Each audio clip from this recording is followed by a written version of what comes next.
Hi, this is Michael Buffer, and welcome to the BoxHard Podcast. Hello, everyone. This is Mikey Garcia. Yo, it's your boy, the odd guy himself, Malik King Scott. Hi, I'm Charlie Edwards. This is Fast Eddie Chambers, and you're listening to the BoxHard Podcast with my main man, Joey Coastman. Hello everybody and welcome to episode 91 of the BoxHard Podcast. I'm your host Joey Coastman. It's the two usual suspects this week. It's me and Ayaz Sumra. Ayaz, how you doing? I'm good, Joey. How are you? Very good, my friend. Very good. Right, there's quite a few fights to go over, so we're going to dive straight into part one. Part one, of course, if you haven't listened before, it's the review part where we review the fights from last week. We're going to start with a card. Just one fight to mention on this one. It happened at the Fraternity Club in New South Wales, Australia. One fight really to mention over here. Sakio Bika. He moved to 33 wins. He's got 7 losses and 3 draws. He also picked up the vacant WBC Asian Boxing Council Continental middleweight title. That's a mouthful. He took on Luke Sharp there. He picked up a TKO in round 7. Luke Sharp now 14-6 with 3 draws. Good to see Sakio back in the ring, I suppose, though. Moving over now to the Copper Box Arena in the UK, obviously, London, Hackney Wick. I was actually at this card ringside. There's a few fights to mention. The first one I want to start with was a fight that's not, it's not on BoxRec at all. It was, as they say, it was a exhibition fight. So that basically means that, it's like an unofficial fight kind of thing. The two competitors, the fight is not on their records. It doesn't count towards their records. So it's almost as if it didn't happen. It was basically Hughie Fury. He took on Kamil Sokolowski. Kamil Sokolowski just recently, become the first man to defeat Big Sexy Sean Turner. So, it was going to be quite interesting. Now, I've never seen an exhibition fight live, and Hughie Fury got in there. The reason why it had to be an exhibition fight rather than a proper fight was the simple reason that the WBO basically said for Hughie to remain mandatory to face Joseph Parker, he couldn't have a proper fight. So it's a bit silly, really. But anyway, he got in there. He played around, to be completely honest, for most of the fight. It was a 6-rounder. And, over the 6 rounds, he would have picked up a points win. But again, because it's an exhibition, they didn't even announce a winner. So at the end of the fight, they basically just said, right, everybody please give a round of applause for both men. And there was no clear winner. But yeah, Hughie Fury was just playing around, to be honest. And first time I've really seen him do it, but he was switch hitting a lot. He was going in southpaw quite a lot as well. So yeah, that's all I can really say about that one. But decent to see Hughie back in the ring, even if it wasn't a proper fight, so to speak. It's good to see him in the ring. He's been out the ring for quite a while, and that would have been invaluable there before his world title challenge against a man that we'll be speaking to later on in the show, Joseph Parker. Right, moving down that bill, or up that bill, however you want to call it, I'm going to now go over to the fight that included Archie Sharp. Now, Archie Sharp was on the bill against a man called Norbert Kaluksa. Archie Sharp's a man that I've been pretty high on for quite a while. He's been on the show before as well. Now, Archie Sharp picked up another first round KO. It was from a body shot as well. He really digs deep in the body, Archie Sharp, and it's always good to see young prospects do that. The guy he took on, he got back up from the knockdown and was immediately on the end of a barrage of punches. And the referee jumped in, possibly a tiny bit early, but no complaints from me. Archie, kept switching stances, orthodox to southpaw as well, which I don't really think I've seen him do before. And I wasn't too sure about his ring music, didn't really like that, but he came out and fought his heart out. So really good performance there from Archie Sharp. Always a pleasure to watch him fight a young prospect coming up. Also on the bill, Sanjeev Sohota. He moved to 8-0 with a points win over Luka Leskovic, a journeyman there, but a good win there for Sanjeev Sahota. Now 8-0, points win over 4 rounds. Also on the bill, Daniel Dubois, 3-0 with 3 knockouts, took on Maurizio Barragan, 15-1. Good record on paper, but I don't think he really fought anybody. It was a late replacement as well. He was supposed to be taking on a guy, if I'm not mistaken, who was 5-0, and it was for the vacant WBC Youth World Heavyweight title. Not too sure how much credibility that title actually holds, but what I will say is it was a late replacement. You know, the belt was still on the line, and Daniel Dubois, he went into that second round. He put his man down in the first round with a right hand, and also it was the very first punch of the bout as well, which, you know, that's never a good sign. But no, he got to his boxing. He looked pretty good. He didn't really take a shot again, and yeah, you know, he landed a great shot to the body in the second round, and that was all she wrote. So another explosive performance there from DDD, they call him now, Triple D. I think it's Dangerous Daniel Dubois or Dynamite Daniel Dubois. Either way, he's got both in abundance. Also on the bill, I'm going to move up the bill once again. We're going to now go to the Asinia Byfield fight. He took on Sammy McNess. Asinia Byfield 12-1, Sammy McNess 7-0. It was for the Southern Area Super Welterweight title, so that was Asinia Byfield's belt. Now, Sammy McNess is a guy that, you know, he's an up-and-coming prospect. He was the man who was put in there supposed to win, but it was a step up in class. It really was. And Sammy McNess, who we know is a really good boxer, he was really in, you know, untested waters, if you like, in this fight. And Asinia Byfield was fighting at a really, really high pace. And it was a pace that McNess wasn't used to. So when Byfield set that high pace, it was, you know, it was very hard for McNess to get comfortable with it. It was very much out of his comfort zone. I don't think he's got the quickest hands, and, you know, the movement from Byfield, he just kept frustrating McNess, and basically McNess ran out of steam pretty early, but it was expected because of the high pace that Byfield has set, and Byfield displayed some unbelievable stamina. You know, he just didn't look tired at all. He kept switch hitting, throwing a wide variety of shots to the body, to the head, all sorts of different shots. He hurt McNess several times. I can't remember which round it was, but there was a round that for me is a contender for round of the year. The momentum kept changing every 10 seconds. It was McNess, it was Byfield, it was back to McNess, it was back to Byfield. It was a really good round. I've told people about it. They've watched it back on TV and said it wasn't as good as what I said. So maybe just being there, maybe I got caught up in, you know, in the atmosphere and all that. But no, it was a really good round for me, and you know, it was a really good fight as well. Ultimately, Mark Tibbs threw the towel in, and for me, it could have actually been stopped earlier. Now, it went down as a TKO in round 5 in favour of Asinia Byfield. He's now 13-1. He successfully retains the Southern Area Super Welterweight title. Sammy McNess picks up his first career loss. He's now 7-1. And after the fight, there's no way to mince our words or to beat around the bush about it. There was simply a riot. Some people are trying to blame Byfield. Now, Byfield's a bit of a flashy character. He's exciting. We do like to see those characters in boxing. It can work and it can't work. It depends. It really can go either way. Now, I think he kind of got on the nerves of the West Ham supporters that were there, because there was a lot of football fans there, because obviously, you know, Sammy McNess has kind of marketed himself on being a West Ham fan, so he's got loads of the West Ham supporters and the diehards there to support him. Now, I don't know if it was a gesture that Byfield made in his celebration after he got the win, but it just sent West Ham fans absolutely crazy, and they all come bombing it down the steps, met up with a bunch of, I'm going to probably guess, Byfield fans, and the Byfield fans were completely outnumbered. Beers were flying everywhere. I remember actually Sammy McNess ended up with a bit of beer on his head in the ring. Someone threw a beer in the ring. Beers were flying everywhere. Punches were flying everywhere. People getting knocked out. There was blood.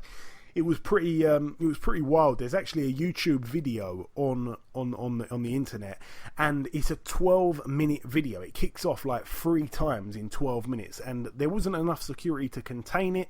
The security experience, some of those guys I've never seen doing security before at any shows, they were there, and the security just couldn't contain the issue, so it was just getting out of hand. And in the end, Mark Tibbs actually picked up the microphone from the MC and started swearing and shouting, saying everybody needs to calm down, there's women and children there. I actually saw a man have to climb into the ring with his son just to kind of stay out of the danger zone, and that was quite sickening to see that. You don't expect that at a boxing match, you don't expect that at an event, any kind of event really, where people are paying hard-earned money to have a good night, and it really left a lot of people with a bad taste in their mouth. So yeah, I'm not blaming Byfield whatsoever. I'm not blaming Sammy McNess, but I just think those supporters, they showed some serious immaturity, and there's no place for that in boxing at all. So yeah, sad scenes really, to be honest. But other than that, it was a really good night. Also, Darrell Williams took on Jermaine Smile. The first time they thought it was a really good fight. It was candidate for Fight of the Year. Darrell Williams 15-0 going into this. Jermaine Smile 14-5 with 2 draws. The English super middleweight title was on the line. Leon McKenzie was sitting next to me for this fight. He was actually keeping his eye on the fight at all times. He had a keen eye on that fight. He definitely fancies himself against the winner. Now, Smile was down from a right in the 3rd round. We all expected a barn burner. For me, it was like the first fight in many ways, where there was a lot of back and forth. But for me, I thought that Williams won it yet again, and I knew he'd win on points. I really thought he'd win that fight on points, probably even clearer than he did last time, and that did seem to be the case. But that's it for that one. Hopefully there's not a third fight. I don't really think it needs it, but a really good fight there and a good win there for Darrell Williams. Now 16-0. We saw him in the corner with Ricky Hatton, who he's only just linked up with. That seemed to work pretty well. Also on the bill, Bradley Skeet took on Dale Evans. Bradley Skeet 26-1, Dale Evans 13-3 with 2 draws. We know that Dale Evans obviously was the man that fought Mike Tao, and then Mike Tao the following day passed away. He went into this fight very emotional, Dale Evans. He wanted to win that British title, not just for himself, but also in the memory of Mike Tao, but it just wasn't to be his night. Bradley Skeet picks up his 3rd defence of the British welterweight title now, so he's won the belt outright. It wasn't a fantastic display from Skeet. Maybe he overlooked Evans a little bit. He wasn't really putting combinations together, but he did actually tell me that Evans has got this reputation of being a bit of a puncher. So he didn't really stay in the pocket for too long. He seemed to be fighting very cautiously, but I suppose he had a good enough reason, seeing it was, his 3rd defence, and he's now won the belt outright by fighting like that. He showed tremendous jabs, which we always see Bradley Skeet showcase many times in that fight. But he walked into quite a few big right hooks swung in by Evans, which, there was a few rocky moments there for Skeet, but all in all, a wide, unanimous decision win and a perfect time to ditch the British Championship status and chase world honours. It's a great time for him. I did say that to him the other week. I think he was on last week's show. Also on the bill, Gary Corcoran took on Larry Ekendayo. Larry Ekendayo 12-0, Gary Corcoran 16-1. It was for the vacant WBO Intercontinental Welterweight title. Ekendayo and Corcoran, it was a close fight, a few butts from Corcoran, to be honest. He knows how to fight dirty and grit it out, very tough, and the way he fights, he kind of overwhelms his opponents a little bit. But no, I'm really happy for him. He becomes a hard fight for anyone domestically, British or maybe even European level at welterweight. He seems like he's going to be a bit of a handful at welterweight. I'd like to see him in there with a few other guys. With Bradley Skeet now looking like he's going to give up the British, maybe there's an opportunity there for Gary Corcoran. I'm sure he'd jump at that. There was a little commotion actually after the fight between him and Liam Williams, who was sitting ringside. I was talking to Liam Williams just after that. But it sets up a few good fights there at welterweight for Gary Corcoran. Really good guy, another friend of the show. I felt a little bit bad for Larry Ekendale. He's a really, really, really good fighter. I saw him fight excellently as well. And it was a good fight. It was a split decision win over 12 rounds there. So one judge saw it completely different to the other two. One judge gave it to Ekendale, two judges to Gary Corcoran. That's it there. I do just want to say the Darryl Williams fight, I forgot to say it was a majority decision for Darryl Williams. One judge had it a draw. A lot of people weren't very happy with that decision. And now the main event, a man that we're going to be speaking to in just a little moment, I suppose, just after we've got through the review part. A man that we've spoken to a few times on this show as well, Anthony Yarde. He fought the WBO European light heavyweight champion Richard Barangyi, who had a record of 18-1 with 12 knockouts, so more knockouts than Anthony Yarde had fights. Anthony Yarde, it was really a typical Anthony Yarde performance, really a first round KO. In my honest opinion, I think the guy did really well to get up the first time. He got put down with a seriously big right hand. He went down and I thought, that's it, it's curtains for him. But he got back up, so I give him a bit of credit. And then, Anthony Yarde did the business and got him out of there in the first round. He looked really, really good. So I'm very pleased for him, and we'll be speaking to him in a few moments. Moving over now to Scotland at the Braehead Arena. Really big fight on as well. It kind of went under the radar a little bit, but it was on terrestrial TV. I'm going to start with the undercard first, though. Chantel Cameron 1-0. She took on Bojana Libzuska, who actually had a record of 5-22. We're going to let her off, obviously, because it's just her second pro fight. Now, Chantel Cameron got in there against this lady who, she's not a journeyman, she's a journeywoman, I suppose. 5-22. But she'd never been stopped in the 22 losses. Well, that all changed. Chantel Cameron picked up a TKO in round 4. It was scheduled for 6. And that's a fantastic win there for Chantel Cameron. Really, really good. Very, very pleased for her. She's certainly made a statement there. Also on the undercard, Stephen Simmons. He was in a 6-rounder against Lucas Rusewicz. Funny enough, he didn't make the weight, so it was actually a heavyweight. There wasn't a belt on the line, obviously, or anything like that. So that's why it was at heavyweight. It's not like he's just been binge eating. So Stephen Simmons, a guy that I quite like. He took on Lucas Rusewicz, 22-30. Stephen Simmons, 16-2. Rusewicz was actually DQ'd in the final round. It was a 6-rounder, and he was DQ'd in the final round. Rusewicz, who had already had 2 points deducted for persistent fouling, was actually disqualified for hitting on the break in the 6th and final round. So a bit silly from him. Another win there for Stephen Simmons. He's now 17-2. I'd like to see him in some of those juicy domestic clashes as well. And now top of the bill, Josh Taylor 9-0 took on O'Hara Davies 15-0. It was for the Commonwealth Super Lightweight title and the WBC Silver Super Lightweight title. So both men put in a belt on the line. Now Davies was down to a shot in the 3rd round. I think it was a jab actually, which was quite shocking. So he got jabbed and he took a knee in the 3rd round, and it was literally with about 5 seconds left in the round. So that was a huge round there for Josh Taylor, a 10-8 round. And I thought O'Hara was doing okay in that round as well, so it was a bit of a shame he kind of threw the round. And then obviously in the 7th, he got put down with a right hand, O'Hara Davies, and then he got back up. Again, he took, I think it was a jab maybe, from Josh Taylor, like he kind of ran in after he'd got up and, the referee had dusted off his gloves and said fight on. Josh Taylor, I think he just landed a jab. I'm sure it was just a jab, if I can remember correctly. And O'Hara just turned away and motioned his glove as if like, no, I'm done. Like, I don't want no more. Now, Josh Taylor, as the old rule says, protect yourselves at all times. Fight according to the referee. Don't fight according to what your opponent's doing. He hits him with about 3 other shots.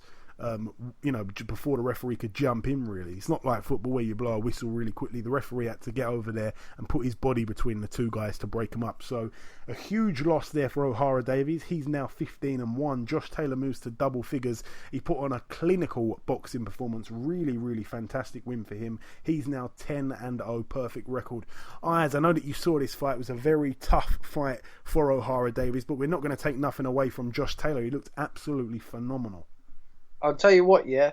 Josh Taylor is going to be a star in the future, yeah. He's a 2012 Olympian. And I'll tell you something. O'Hara Davies, don't get me wrong, in this fight, right? The problem with O'Hara Davies, he's very wild. Even in this fight, you can tell. The thing with O'Hara Davies, he had long arm reach. That's the problem. Even Josh Taylor said after the fight, he goes, yes, his arm reach is very, very long. But the way Josh Taylor beat him was unbelievable. Now, obviously, what was this? Lightweight, wasn't it? Light welterweight, sorry? Yeah, this is light welter, 140, yeah. Yes, this was a light welterweight. I'll tell you something, yeah. With Josh Taylor's amateur pedigree, yes, you can tell he's been to the Commonwealth Games. He's won gold in that thing. He's an Olympian. When O'Hara Davies and him fought, yeah, you can tell Josh Taylor was using his bit of amateur pedigree, yeah, and that's why he knocked out O'Hara Davies. Like with that right hand, that was brilliant. Like at the fight, yeah, towards the end, like when Josh Taylor stopped him, O'Hara Davies quitted. I was thinking, why did he do that? Because I think O'Hara Davies could have carried on, but I don't know what he did. But I'll tell you something, yeah, Josh Taylor in the future, in my opinion, will go on to become a world champion. And you know what's going to be a big fight? I'll tell you, him versus Ricky Burns will be a fight, and I reckon that will happen. And I reckon that will be Ricky Burns' last fight, and I reckon Josh Taylor will stop him. Yeah, it's a big call. Now, firstly, it's tough because O'Hara Davies has lost here on paper to a guy that's 9-0. Now, we don't all know about his amateur pedigree. The average person on the street doesn't know about that. So it just looks like he's lost to a guy who's 9-0. That's that. Now, at this stage, as you said, and I agree, I think he's going to go on to be something special, go on to be a world champion.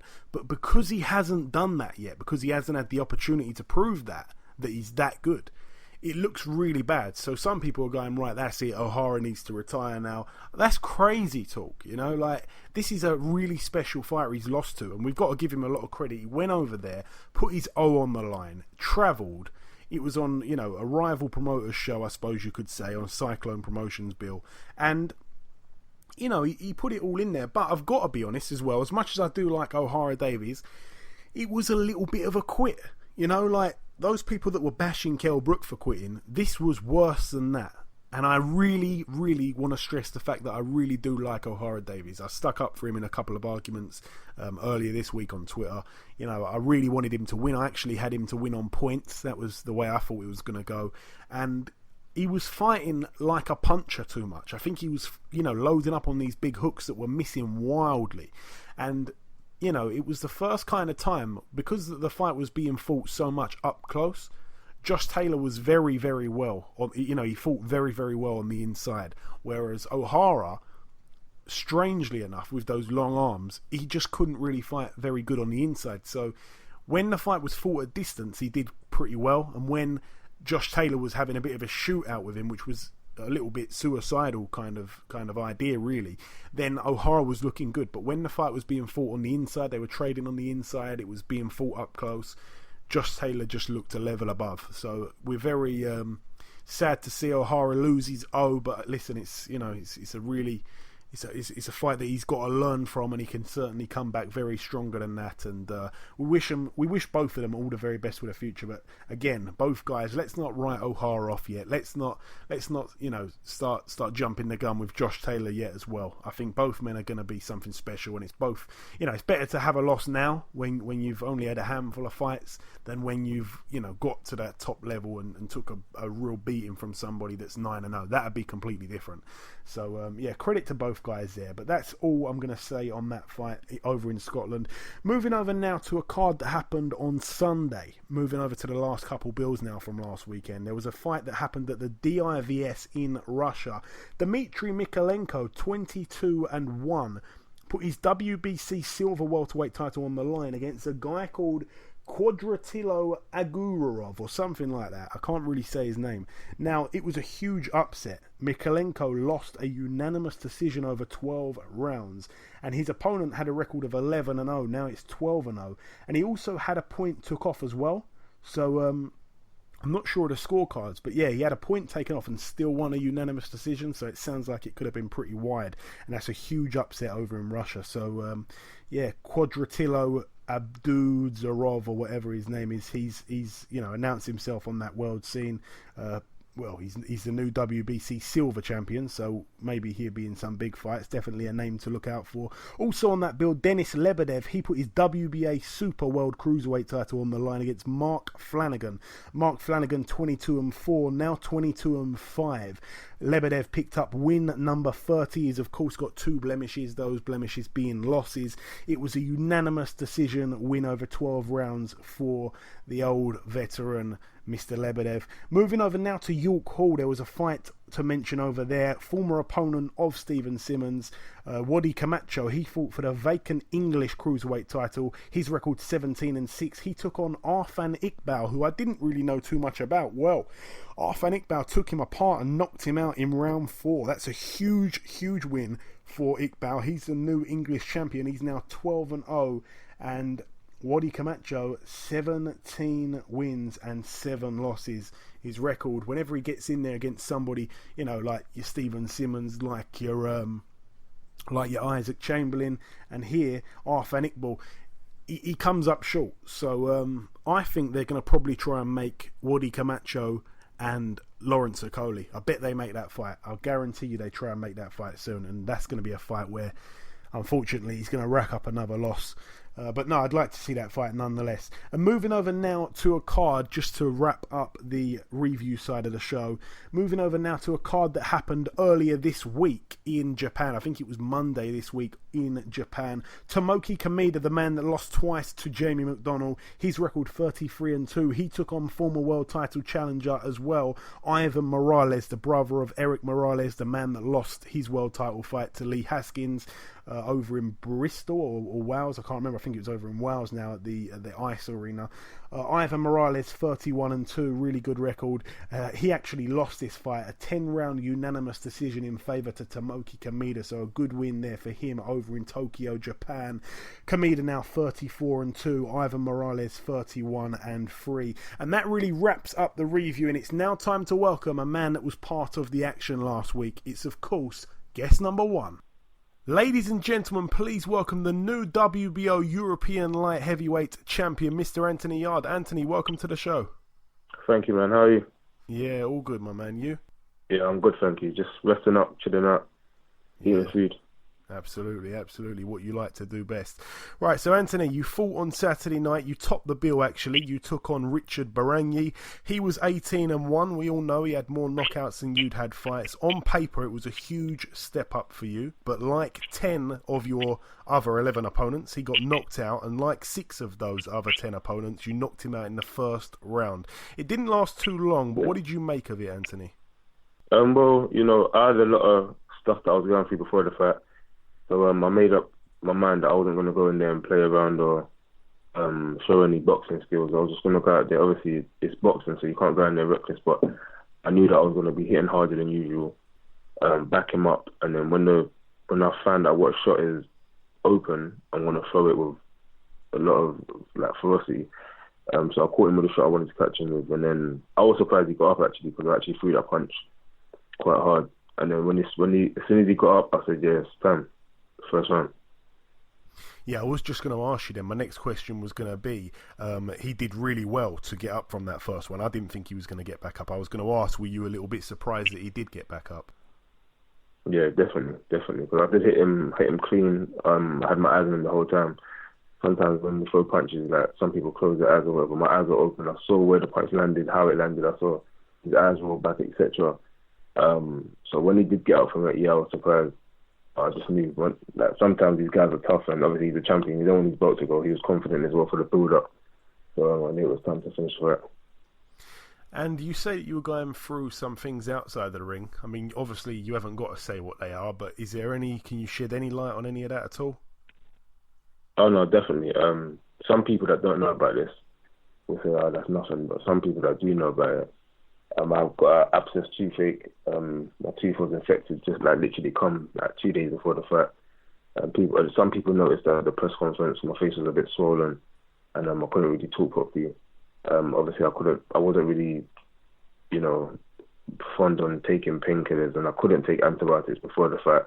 So I had to just ride out the pain, literally keep using mouthwash, washing out my mouth with salt water, etc. That consistently just go through the pain. And then, after the fight, literally, I took painkillers straight away. Started antibiotics literally straight after I'd done my drug test, straight after the fight. And it was painful when I had an old after's come back on a cavity tooth, a problem that I had before. But again, I didn't want to take out the tooth before the fight because it was quite close to the fight. So the antibiotics before cleared the infection, but the infection came back just wrong timing. Yeah, absolutely, man, absolutely. So you're next fighting in September, if I'm not mistaken. Which date is that, Anthony? And that's September 16th. It will be a leg. Billy Joe Saunders will be headlining, I think. It will be a leg for the Canelo and GGG fight. Yeah. So I think the way Box Nation and BT are going to do it is as the first leg for the GGG and Canelo fight. So obviously I think they're going to build up that future fight. So that'll be my next fight. Same arena, couple box arena. So I'm looking forward to it. I'm defending the European title. Yeah, absolutely. Now, before your fight, Anthony, and there's no other words really to describe it. There was a riot that went on in the venue, and I saw a story that you apparently ran out of the dressing room in your boxers to make sure your family was all right. Is that true? Yeah, definitely. Literally, I think it's Frank, the guy that wraps my hands, came in the changing room and said, the riot's just broken out there, they're going crazy. So I went like, what? Because I know my mum was out there. My sister and everyone else, to somewhat degree, they can, I don't really worry about them. My friends are there, etc. They're more mobile as well, but my mum's got a bad back.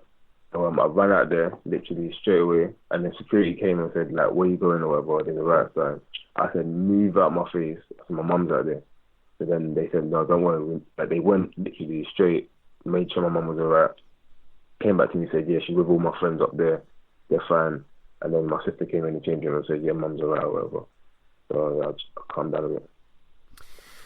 It was crazy scenes. But I had a thought. I was thinking, imagine if it was all women rioting and not men, and you ran out in your boxers. You perhaps could have stopped the whole riot. Okay. Wake up now. Stop dreaming. They'd have probably all ran out. That's what I mean. I'm joking. So, Anthony, once again, the Frank Buglioni fight is one that people are talking about. I saw an interview with Frank the other day. He was mentioning that fight. And obviously, we know that, when I say Frank, I mean Frank Warren. Frank Warren's been talking about that fight recently. Frank Buglioni held the same belt that you've got. He held it twice down at super middleweight. He's obviously British champion right now at light heavyweight also. Unless I'm mistaken, didn't somebody offer the fight to someone? Didn't one of you offer it to the other one recently? Well, Frank Warren, I think it was my 7th fight. They offered Frank Buglioni the fight. They turned it down from what I know.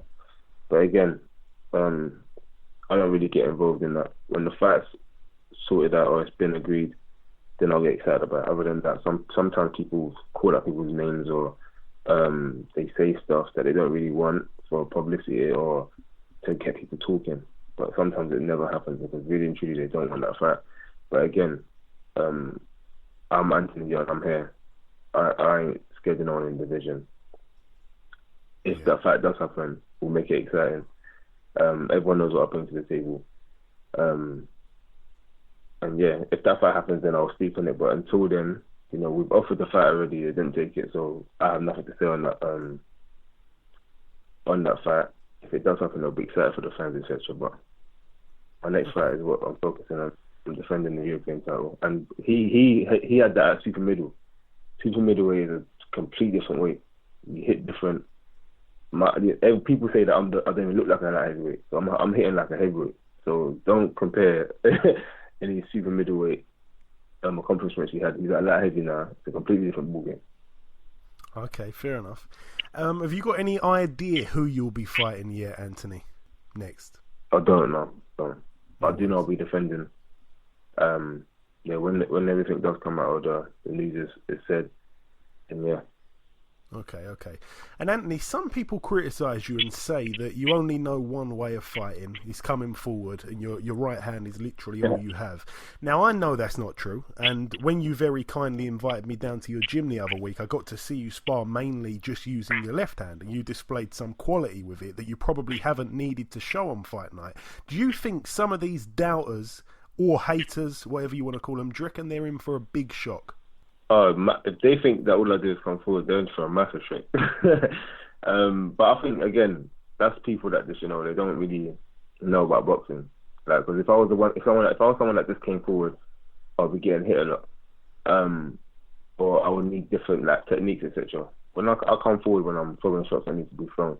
When someone attacks in a certain way, I might step off to the side or slip a shot or whatever. And sometimes when you step back, you're looking for the shot that you need to land. So boxing's about intelligence.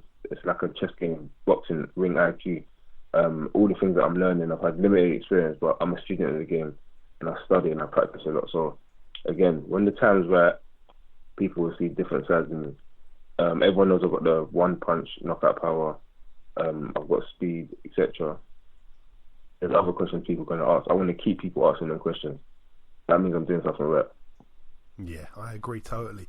And on a side note, actually, the glove that you signed for me the other week, the one I did a competition to win, the competition winner was actually at your fight on the weekend. So yeah, that you got to see. Yeah. You speak to them about it? Yeah. I actually took the glove to the fight and gave it to him, so he actually had it with him when you were fighting. So that was pretty cool, man. That was pretty cool. So Anthony, when I would have given them to him. I would have presented them to him, man. You should have told me. We'll sort something out in the future for sure. Definitely a next one or whatever. Yeah. But Anthony, when are you back training? When are you back in the gym? I'm back in the gym probably Thursday. I've had this tooth. I still got this toothache now. This is where I'm probably sounding a bit dead, but the toothache's literally crazy. It's gone it's hurting my eye now and all that kind of stuff. Anyone that knows about abscess toothache, it can change your life. So I'm waiting for my appointment to get it taken out. I've got to finish the antibiotic course and then take out the tooth. So I want to get back to training ASAP, but there's no point in me going and starting and stuff and etc. So I'm just enjoying the rest.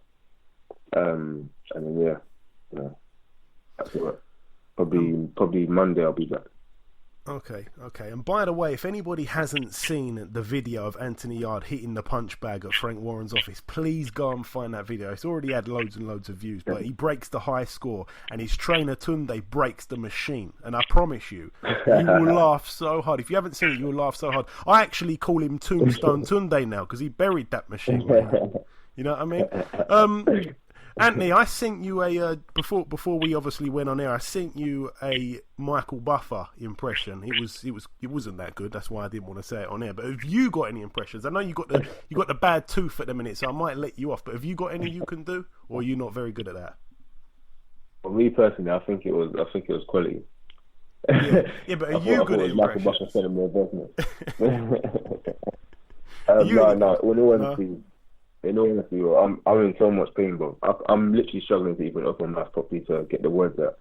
So yeah, impression I'll put us to be next time, man. All right, man. We definitely do it next time. Right, last couple of questions. I appreciate you giving me a bit of time. GGG versus Canelo. Who wins that one for you, Anthony? You're going to be fighting on, as you say, the English undercard over here. Yeah, well, I personally believe it will be Canelo. Yes, GGG is a monster. He's very strong. But I feel like, I don't know, I think he's 34 or something like that. Not that age is a factor, but the way he fights, he's very flat-footed. Yes, he does the odd skip back or, he uses his shoulder here and there. And yes, the better the opponent, the better he fights. But I think Canelo is younger. He's got a better boxing IQ, in my opinion. And also Canelo is very powerful as well. So the only thing that can let Canelo down is his footwork. I think he has got good footwork, but sometimes he plants his feet and he stands there. So that can be his downfall. But it's such an interesting fight, and there's so much mixed opinions about it. That's why it's going to be such a good fight. But in my opinion, I'll just go with Canelo. Yeah. I knew you always mainly favour the boxers. Not that GGG's not a boxer, but I know you like the the science of the sport. You're a big admirer of that. One thing that I actually was almost about to not ask you, but it's just come in my head now. Obviously, a tough result for one of your best friends in boxing, O'Hara Davies, on the weekend. You had a good night, he had a bad night. A lot of people jumping at him saying that he's a quitter and all these things. What did you take of it? Have you seen it at all? Well, I said I wasn't going to watch it, but I met with O'Hara yesterday.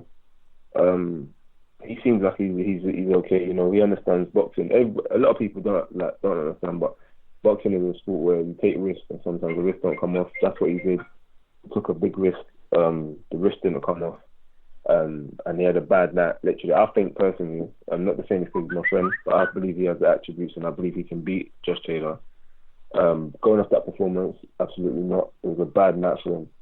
But and again, people don't know he had something wrong with his nose as well, even before the fight, and he got hit in his nose and he was struggling to breathe. But again, there's no excuses in boxing. There's Mexicans that go out there and get their face beat to pieces and stay in the ring. So again, there's no excuses. But I think he's learned from this loss. He needs a bit of time off and he'll come back stronger. Yeah, we certainly wish him all the very best. And just finally, Anthony, anything you want to say at all before we let you go to any listeners? Just stay tuned. I'm the WBO European champion right now. I've worked my double snakes off to get here. I've had a limited experience. I haven't been in the game for long, 6 years in total. That's including amateurs and professionals, and even when I started even training, it's been almost 6.5 years with everything. It's been a short time, and it's going great. It's going to continue to go great, and I just thank all the supporters and everyone that's out there helping. Absolutely, my friend, absolutely.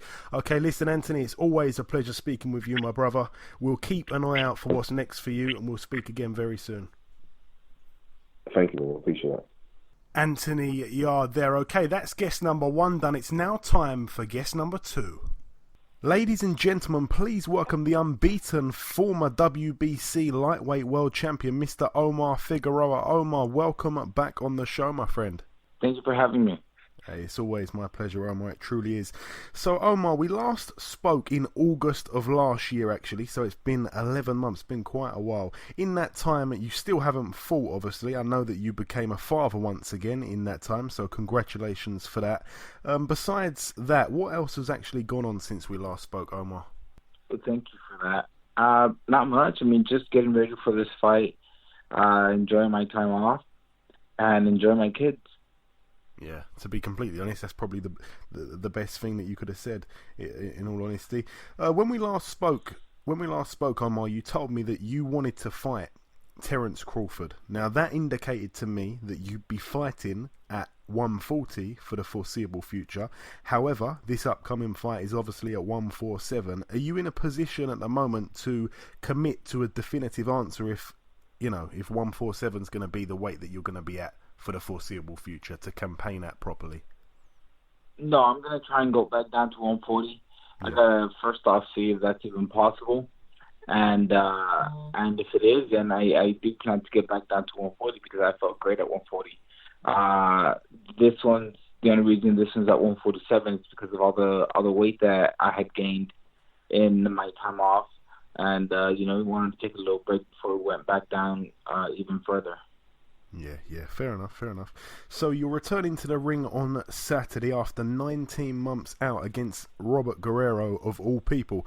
And Robert Guerrero, in my opinion, Brandon, is a guy that has probably seen better days, but he's a warrior. He likes to get into brutal fights, and with the long layoff that you've had, this is an awfully hard match to return to, in my honest opinion, not to mention at a new weight for you also, and a weight that Guerrero's been at for quite a while. Why did you pick Guerrero? It's a really hard comeback fight. I didn't. My team did. And I trust my team, so I trust that obviously I'm able to get past Guerrero. So, obviously, you just said there that your team picked the fight. In an ideal world, do you think this fight is quite a tough fight to come back to? Do you agree with me on that? Do you agree that you could have probably chose easier guys? Well, I agree that I could have chosen a harder guy as well. So, I mean, I guess it doesn't really matter. Like I said, I trust my team, and if they believe I can beat Guerrero, then I believe I can beat him too. And Omar, what do you make of Robert Guerrero at this point in his career? I don't really keep up with him, or with anyone, to be honest. But I think I know he's a warrior. I know it's going to be a good fight, and that's what I'm looking forward to. And also, this will be the third time, if I'm not mistaken, that you're going to be sharing a card with your younger brother. Do you like fighting on the same night as him, or do you get nervous enough where it can affect your game? It actually distracts me from my own fight, so I like to have him on my card. It helps get my mind off of things, you know. Okay, brilliant. Because sometimes it can go the other way. So do you get nervous watching him fight? Because I know he's a really good fighter. Obviously, he's unbeaten and he can punch as well, just like yourself. Do you get nervous watching him fight? Yeah, I get more nervous watching him fight than I do for anything else. Yeah, I've heard that a few different boxers say that. And in many ways, Omar, you're actually fighting at a historic venue. It's on the same grounds where George Foreman fought Joe Frazier, and also Mike Tyson fought there as well. Not only that, but it's going to be your first time as a professional fighting in New York. Are you looking forward to that whole experience as well as just the fight? Hell yes, I'm looking forward to it. I can't wait to get to New York. And I know that the weight cut will go a lot easier, a lot smoother once we get to New York, and I get to get out of here, because I've been here in California for about 6 months now, and it's getting harder and harder to stay here because, you know, with the weight cut and the training and everything, it's just getting old, and I need to see something new, I feel, so I can't wait to get out of here. And I want to ask your opinion on a fight or two, Omar. Now, I remember asking you your opinion on a couple of fights before, and you told me, to be honest, Joey, I don't really watch much boxing, but I'm sure you've heard of Triple G and Canelo. We know that they're going to be getting in the ring soon. Have you got any kind of opinion on that one, Omar? I mean, it seems like it's going to be a good fight, but I just hope it plays out that way. You know, we've been in many big fight situations where the fight doesn't go as we foresee, and but I do see GGG breaking them down in the later rounds, maybe the 8th, 10th round, and stopping Canelo. Yeah, a lot of people will probably agree with that. It's definitely going to be a really good fight. Hopefully it lives up to expectations, as you said. And the last fight I want to ask you about, one that I'm sure you probably will know, both guys. The end of this month, 29th of July, Mikey Garcia and Adrian Broner. Really, really, really good fight. I'm really looking forward to that. Any kind of opinion on that one, Omar? I don't see how Broner beats Garcia. Me neither. I don't see how Broner. He keeps saying that he's back on track, that he's behaving, that he's 100%, but we always see that he's always screwing around. So I don't think this is any different. Mikey Garcia seems like a really responsible guy when it comes to training. He takes his craft seriously, and he proved it in the ring. I mean, he's undefeated for a reason, and I think Mikey Garcia is going to end up stopping him in the mid rounds. Oh, big call. But again, a really good fight, a fight that we're all looking forward to as well. Omar, you may not want to say so at this period in time, but if you get through this fight, and I know that we're not going to look too far ahead, this is, as I said, a really tough fight to come back to, but have you got your eye on anybody? I know you're saying that you want to go back down to 140. Have you got your eye? I suppose you're not too sure if you can get down there, but have you got your eye on anybody at all, aside from this fight Saturday night? No, sir, not at all. Yeah, so just completely focused on the man in front of you Saturday night. Yeah, just completely trying to get past this one first, and that's it. Once we get past this one, then we can look at what's next. And Omar, just before I let you go, I just really want to give you an opportunity just to send a message to anybody who may be listening. Just before I let you go, if you've got any final words at all to get off your chest. Oh, of course. No, as always, I want to thank my fans. Thank thank the people that have stuck beside me and during this time off, much needed time off. To everyone that has followed my career and shown some love, I appreciate it. And next Saturday, I hope to not let you guys down. And that's it. I mean, just thank you to everyone that's been there. And Omar, I should have asked you this before, but I just want to ask you it now. If I'm not mistaken, did you not meet Mike Tyson and he didn't believe you was a boxer? What was the story behind that? Well, we saw him walking. I don't remember who I was with, and I don't remember who he was with. But we saw him walking, and he was shaking hands with people, and I was like, "Hey, Mike," said hi to him. And then as I was shaking his hand, somebody said, "Oh, hey, Mike, he's a world champ. I don't know what." And he said, "What? Fuck out of here. He's not a champ." And they're like, "No, yeah." And then I was like, "Yeah, I'm a world champ." He's like, "Fuck, no, you're not a champ, dude. You." Like, no, you look like a lawyer or something. You're not a champ. And I'm like, I'm a world champion at lightweight. He's like, no, hell no, you're not a champ. And so I had to go to the extent of showing him videos on YouTube. And then when he finally saw that I was a champ, he's like, oh shit, like, oh man, that's good, badass, man, good luck. And he wished me luck. He congratulated me, and then he was on his way. Excellent way to cap off an interview. Listen, Omar, it's always a pleasure speaking with you, my friend. I wish you all the very best for Saturday night. Thanks for taking some time to speak with us, and we'll catch up again very soon. Yes, sir. Thank you. Okay, now it's time for part 2 on this week's show. This part, the preview part, but as always, we go over to Ayaz before we get into that. Ayaz has got this week's latest boxing news. Terry Flanagan will face Felix Verdejo for the WBO belt on September 16th at the Copper Box Arena. Yes, I'm very much looking forward to this. It was a fight that was supposed to happen before, and then if I'm not mistaken, I think Felix Verdejo had some sort of motorcycle accident, and the fight had to be, it was called off, and he was out injured or whatever. But no, it's been rescheduled. Terry Flanagan, this is a mandatory fight for him, and it's going to be a good fight. We like to see him in there against somebody of note. This man is a good fighter, Verdejo, and it's going to be in London, which I'm really looking forward to. It's also going to be on the same night as Billy Joe Saunders' fight.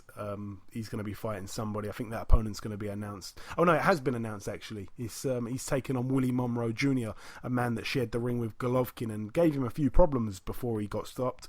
But that should be a decent fight. So they're both going to be sharing the card. It's going to be like a one leg thing, just as Anthony Yarde said. There's going to be one leg in the UK.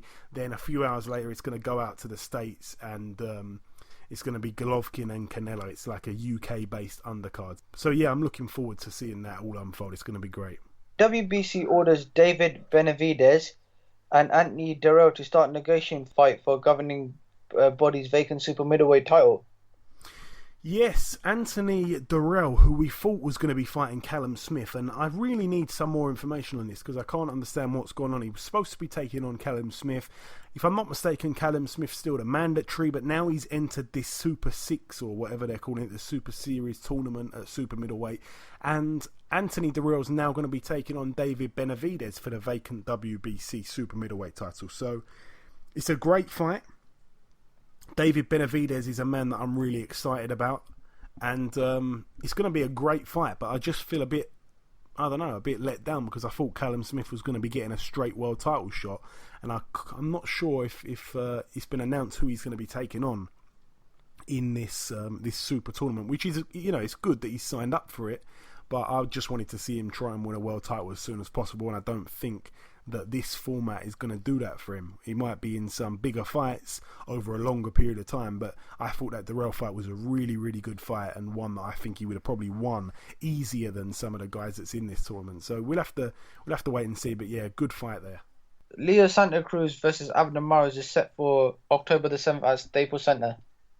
Yes, it's obviously been moved. It's been postponed. It's it's going to be a good fight. It's a rematch. They thought before it was a good fight. I'm sure this one's going to be another good fight. That's the open and shut of it, really. But no, a huge fight again, and we're looking forward to this. The featherweight division's a division that just keeps on giving.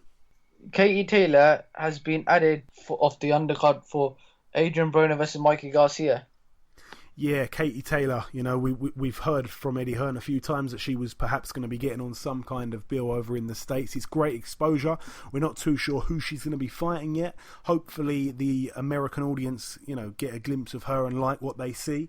And, it's good for women's boxing. There's going to be some people watching that going, oh, that'd be a good fight for her to take on Clarissa Shields, even though they don't know too much about weight divisions in women's boxing. But no, it's great exposure for her, and I'm pleased that she's getting it. George Groves will face Jamie Cox in the Muhammad Ali tournament. Yeah, this Super 6 Super Series tournament, whatever it's called, I keep forgetting the name, the World Super Series I think it's called. George Groves has decided to take on Jamie Cox. I'm a bit annoyed with that because I actually wanted to see the Brits kind of gang up on the other nations, I wanted to see that happen, but the way they've done it, where the top seeded guys can pick their opponents, he's decided to go and pick Jamie Cox. So straight away, he's going to be putting, some Brit in the first round is going to be taking an L, which is a bit annoying. But no, it's a great fight. Jamie Cox will be licking his lips for that one. He's been asking for a good fight or a big fight for a long, long time, and he finally gets it here against a man like George Groves, who in his last fight looked $1 million. So yeah, it could be a step too far for Jamie Cox, but he might catch him at the right time, and yeah, I'm certainly looking forward to it. It's a brilliant, brilliant fight. David Haye has announced Ismail Salas as his new trainer. Yes, this guy Ismail Salas, he's a guy that actually trains quite a few South American fighters. I know he was training Yuriorkis Gamboa. Is he also the trainer of Chocolatito, if I'm not mistaken, Ayaz? I'm not quite sure, but I think he's the trainer of Jorge Linares. Yeah.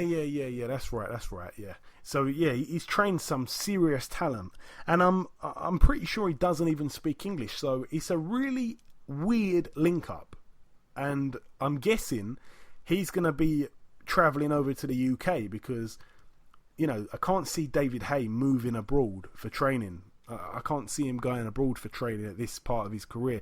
We don't really know where he is with his hunger and determination and dedication and stuff like that. So it's weird. It's a weird one, but it goes to show that David Haye is, he's got a brilliant boxing head, because a lot of people wouldn't even know about that guy. And, to look at what he's doing and admire that and decide that you want a piece of that, that's quite... I don't know, it's quite surprising. I'm really quite surprised with this link up, especially with the language barrier. So yeah, I'm intrigued. That's the word. I'm intrigued to see what happens here. But no, nonetheless, it's great to see David Haye back anyway. And finally, Jamie McDonald will face Liborio Solis in a rematch. Yeah, the first fight was very close. Some people scored it to Solis, some people gave it to McDonald, some people screamed robbery. It was definitely a close fight. We can all agree on that one. It was that fight over in Monaco.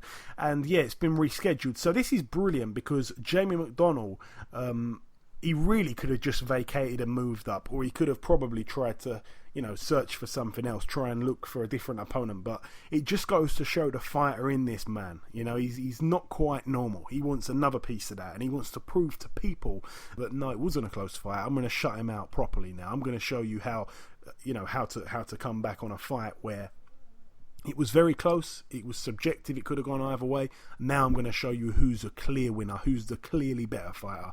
And, you've got to give him credit for doing that, because it was a tough fight last time, and he's going to have to look a lot better to escape criticism for a second time. They can't afford another really, really close fight where some people are going to scream robbery. So his intentions are obviously to try and close this man out and put on a great, great boxing display. So yeah, all credit to Jamie McDonald, a man that's overlooked really in terms of British fighters, but an all-round fantastic guy. And we know his heart's in the game. He's a fantastic fighter. Just doesn't get a lot of credit, but he's getting it from me. All the very best to Jamie Mack and the boys down at Caldwell Boxing Gym. Is that it for the news this week, Ayaz? Yes, that's it. Okay, fantastic. Right, moving over to the previewing. We're going to try to whiz through this as quick as possible now. It's been quite a long show already, longer than usual. Now, We're going to start with the Palacio de los Deportes in Benidorm, Valenciana, Spain. One fight to mention over there, Kiko Martinez. He's in the ring again. I think it's the first fight back from the loss to Josh Warrington, where he looked pretty good, actually.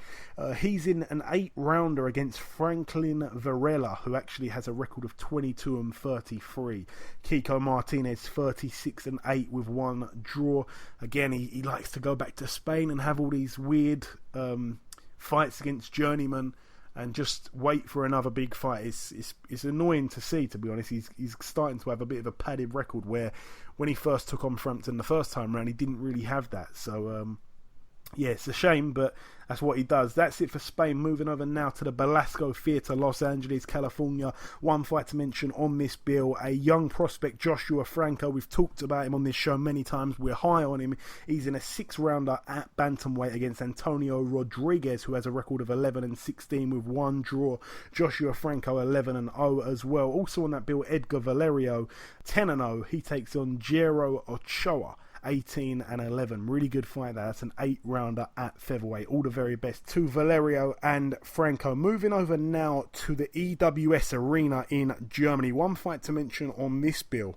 Firat Arslan 39-8 with 2 draws. He's in a 12-rounder at cruiserweight for the vacant WBO European cruiserweight title. He takes on Goran Delic, who's got a really good looking record on paper, 31-1, but it's extremely padded. But we know that Firat Arslan, his better years are certainly behind him now. He's in the search of win number 40. Should be a good fight, hopefully. Moving over now to Wembley Arena, the biggest bill of the weekend, I suppose, in terms of, well, I suppose the Americans probably wouldn't agree, some of our American listeners, but over here, this is the biggest bill of the weekend. We're going to start with the undercard. Martin J. Ward, 17-0 with 2 draws, takes on Anthony Kakachi, 15-0. Both men undefeated here. It's for the vacant Commonwealth Super Featherweight title, and also Martin J. Ward puts his British Super Featherweight title on the line as well. Martin J. Ward's been on the show before. We're going to wish him all the very best of luck, but it's a really, really good fight, this one, actually. Do not overlook Kakachi at all. He's a good fighter. Also on the bill, another really good fight. Kid Galahad, 22-0. He was supposed to take on Dennis Seelan. He's now taking on Jose Cayetano, the man that fought Scott Quigg recently. His record, 21-5. This one's for the vacant IBF Intercontinental Featherweight title. Really and truly, it's a measuring stick type of fight. Kid Galahad's going to probably try to get a better result than Scott Quigg did, but I don't think Kid Galahad's a really big puncher, so this stylistically might be a little bit boring. But I'm going to be watching it with a keen eye. We obviously like Kid Galahad. He's been on the show a few times, and we wish him all the best here. But I actually liked the fight with Dennis Seelan a little bit better. Dennis Seelan, the man that fought Isaac Lowe recently. I did like that fight a little bit better. Hopefully Isaac Lowe gets a rematch now that he's pulled out of this one. Also on the bill, Robbie Davies Jr. We had him on a few weeks ago. He takes on Michael Sirawotka, 18-1. This one's for the WBA Continental Super Lightweight title. Robbie Davies Jr. obviously being the champion.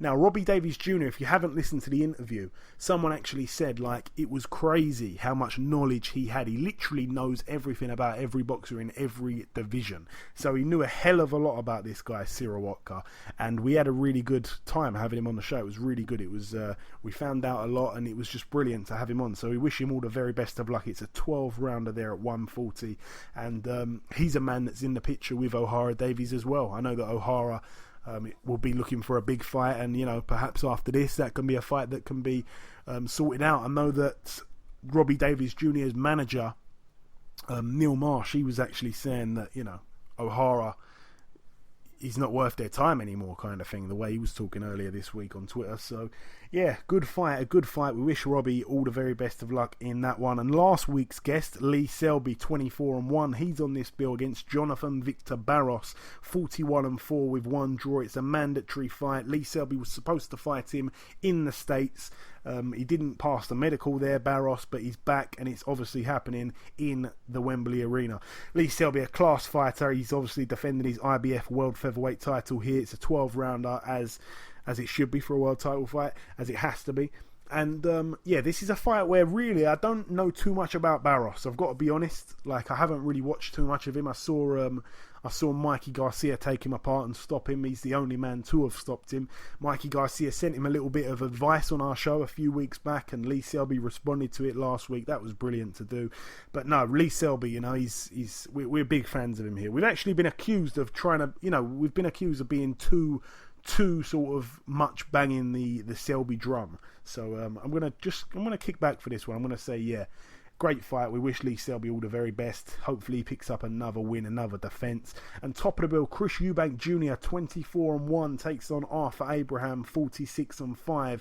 It's a big step up, but I'm not sure if it's at the perfect time. And what I mean by that is, it's a step up on paper. Arthur Abraham's been a world champion. He's been a solid world champion. He's been a very hard man to beat, but his years and his better years are definitely behind him at this stage of his career, but he still puts in good performances. Ayaz, firstly, I'm going to come over to you. Obviously, it's for the IBO World Super Middleweight title, Chris Eubank's title. It's on ITV pay-per-view. What's your thoughts on this fight? Is it a good fight or is it not a good fight? It's not worth pay-per-view, I'll tell you that. We've seen Arthur Abraham fight, but we know, I think, to be honest, it's the age, in my opinion. Now, obviously, who did he fight? Oscar Valdez? No, sorry, Gilberto Ramirez. He lost the title to Gilberto Ramirez, okay. He was meant to fight Martin Murray on the Monaco bill. However, that's been postponed, and now he's fighting Chris Eubank Jr. Obviously, in my opinion, Chris Eubank Jr. is the younger fighter, and I reckon Chris Eubank Jr. The problem with Chris Eubank Jr. is that he doesn't hold much power. That's the thing, and I reckon with this fight, it's not really worth pay-per-view, but if I'm going to have to choose a winner, I'm going to have to choose Chris Eubank Jr. on points. Yeah, I totally agree with you on the outcome of the fight. I think it's Chris Eubank Jr. on points. I think that Arthur Abraham's very, very tough. I don't see him being stopped. Chris Eubank, for all his very flashy work and the great uppercuts, I've said it many times, he's got a very exciting style, one of the most exciting styles in British boxing right now. He's very, very fast. He throws uppercuts very viciously. He's got some of the best uppercuts in world boxing. I don't mind going on record and saying that. But yeah, I think he's obviously going to be very quick. He's going to be a lot quicker in that fight. He's going to be on the front foot, I'd imagine, because sometimes Arthur Abraham likes to just sit on the ropes and invite you in. And one thing what I will just highlight is an interesting way to look at it. Chris Eubank Jr., sometimes he gets a little bit lazy and kind of sits back and admires his work in the second half of the round. Whereas Arthur Abraham, he's been known to come alive in the second half of the round to try and steal the round on the judges. In recent memory, you go, oh, he finished strong, I'll give him that round there. He likes to do that. So that's an interesting element of it, but I don't think that they're going to allow that to happen to the point where Arthur Abraham's going to have a chance of winning on the scorecards. So, Chris Eubank Jr. should get the job done. It's going to be it's a good step up. It's his hardest fight on paper, really, to date. It's going to be better than the Quinlan. He's definitely got better credentials than Reynald Quinlan did. So it's the best fight he's been in, but he could be catching Arthur Abraham at the perfect time. We do want to see a bit of a higher step up, a little bit of a steeper incline in terms of fights, but no, it's a good fight. I'm not really complaining with it. I don't think it's pay-per-view worthy, especially the price of the pay-per-view this time round. And there's only 5 fights on the bill. There surely must be more getting added, but I've only seen 5 fights on the bill. So, that's not really enough for a pay-per-view card, especially if it's not only Joshua could probably get away with that, having 5 or 4 fights on the undercard and a big Joshua fight. So, yeah, it is what it is, but we wish Chris Eubank Jr. all the very best. 24-1 his record, hopefully 25-1 next week. Moving over now to the Forum in Inglewood, California, USA. A couple fights to mention on this bill. Going to start with the undercard. Joe Smith Jr., 23-1. A man that was a real contender for Fighter of the Year last year. He had a fantastic 2016. He takes on Sullivan Barrera, 19-1, the Cuban. Now, Joe Smith Jr., he had some fantastic results last year, but this could be a step too far. Sullivan Barrera is very good. His only loss come to Andre Ward. But aside from that, he's looked brilliant. And ever since then, he's looked really, really good. So this could be a step too far. But I tell you what, if Joe Smith Jr. gets the win here, it's for the WBC International Light Heavyweight title. If Joe Smith Jr. gets the win, Forget about Fighter of the Year. I'm going to give him the reward for Fighter of the last 18 months because that will be phenomenal. We're all behind Joe Smith Jr., but this is a really, really good fight. It's a really, really, really good fight. It's one of those ones where it's like fringe world level guys both getting in the ring. And honestly, this is probably the best fight in terms of the whole weekend. 50-50 fights. This is it. This is going to be really good. I'm really, really looking forward to that. Also, for the WBA Super World Super Featherweight title, Jezreel Corrales, the champion, puts his belt on the line against Robinson Castellanos. 24-12, bit of a poor record, but he's been in there with some good fighters. Jezreel Corrales 21-1, should be a good fight. And the main event, Miguel Berchelt 31-1 takes on Takashi Miura 31-3 with 2 draws. Similar records. It's for the WBC World Super Featherweight title. Miguel Berchelt being the champion. Both men have fought Francisco Vargas. Both men were in good fights against Francisco Vargas. These guys really, you could say, are probably the 3 most, how can I put it, the 3 most exciting guys in the division. They're just like a step down from Lomachenko's level. We know that Lomachenko, obviously being the WBO Super Featherweight champion, he's the man at the top of this division. But those 3 guys there, Francisco Vargas, Miguel Berchelt, Takashi Miura, these guys are the step down, but they're very exciting. It's like a trio of talent between those 3.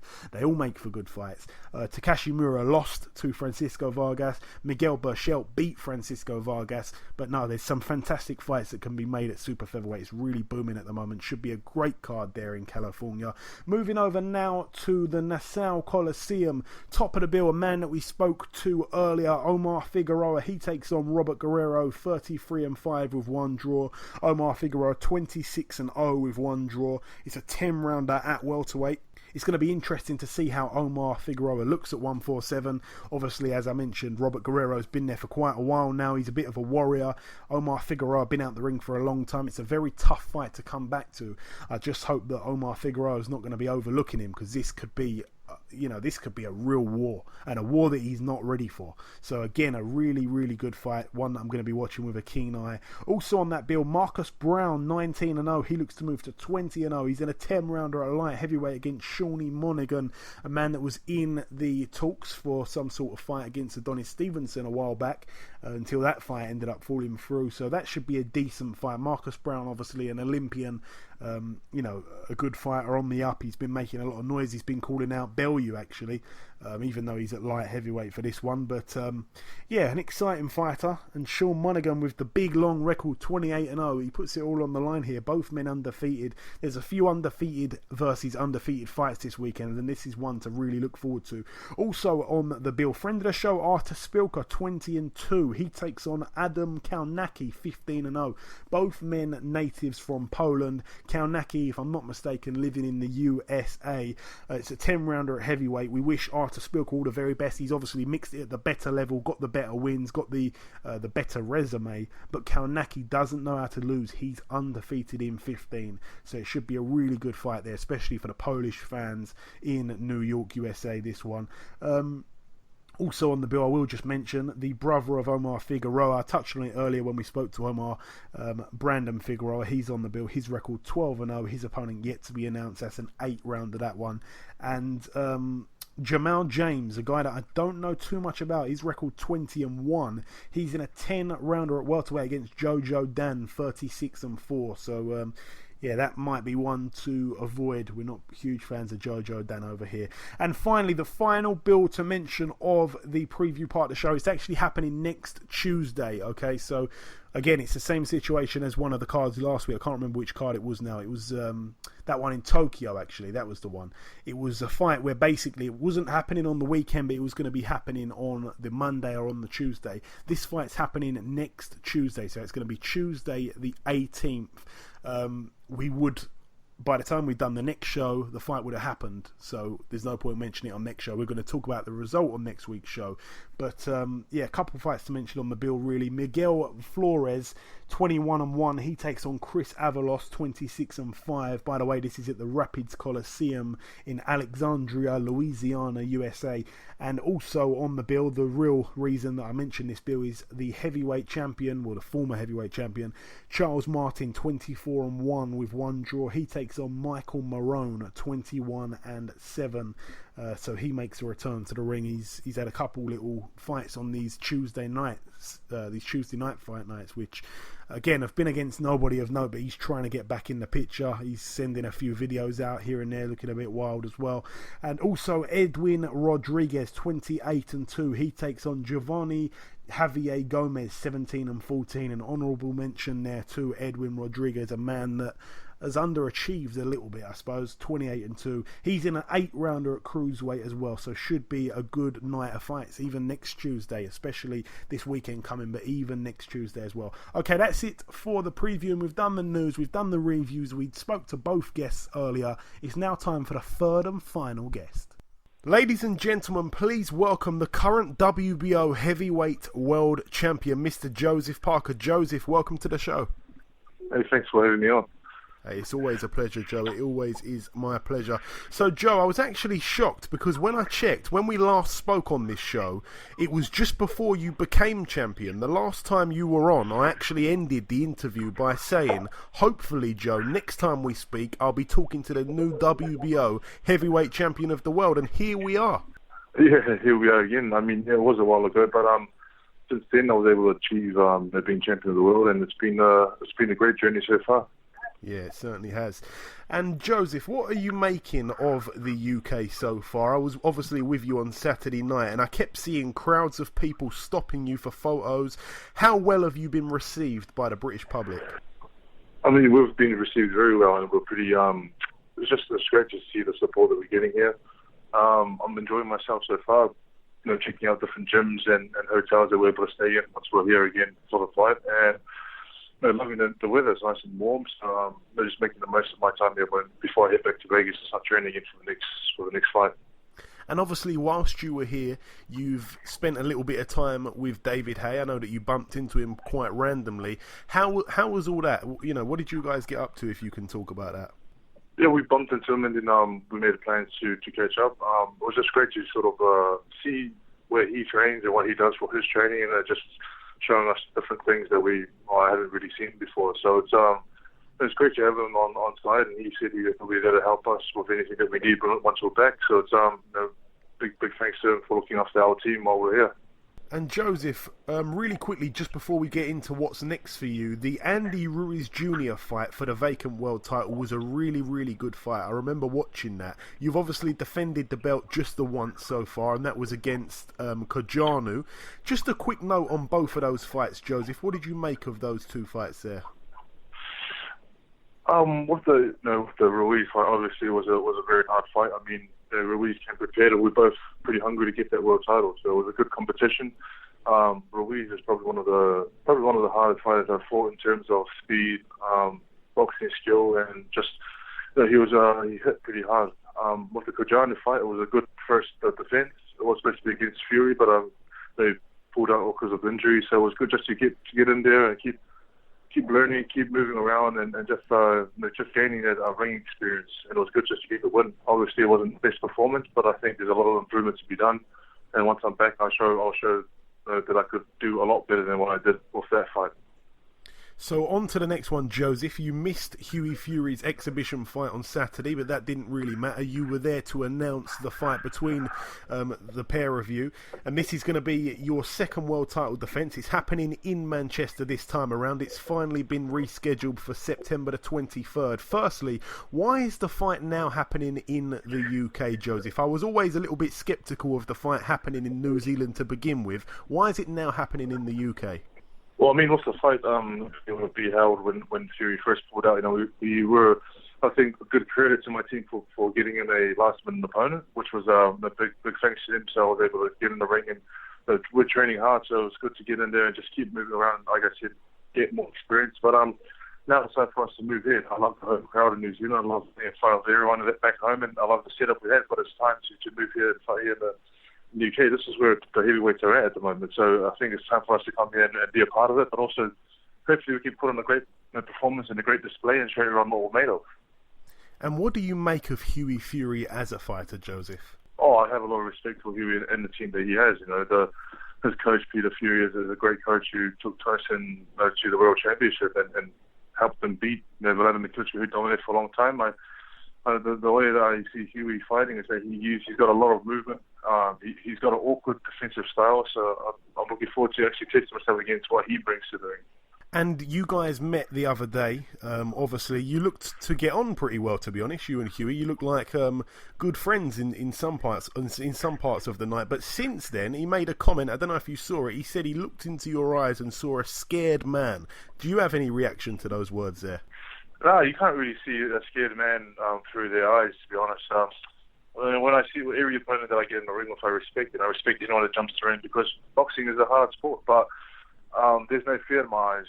The things that I have, the thing I know that I have in my eyes is determination to go in there and put in a great performance and knock them out. That's what I'm trying to do, and that's what I want to do. But with fear in my eyes, I don't think fear's gone a long time ago. There's no fear whatsoever.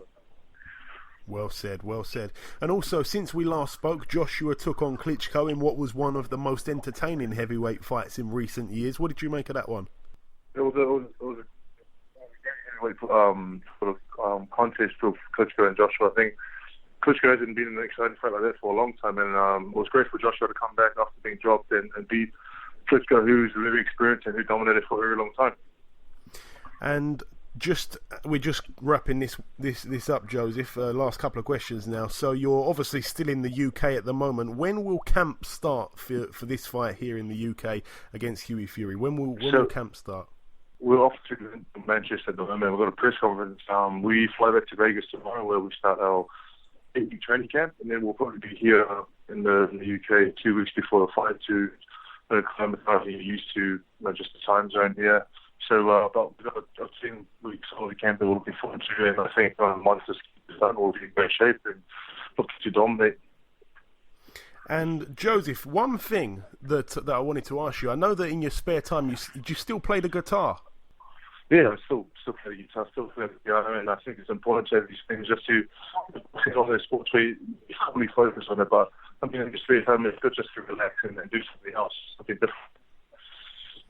I think, Joseph, one time they need to strap some prods to the front of your gloves, and you should walk out playing the guitar in a ring walk. Definitely.